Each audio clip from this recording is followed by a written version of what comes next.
Mari sama-sama kita lejak ke rumah sakit Padang Putih. Nak vaksin. Bila mana lejak bantuan akan jika. Urutnya urut terakhir. Rodo tu benda.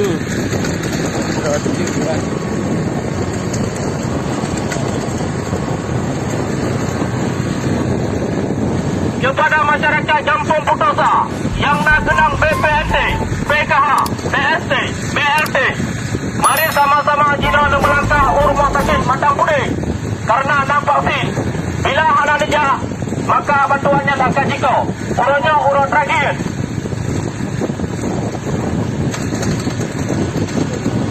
Kepada masyarakat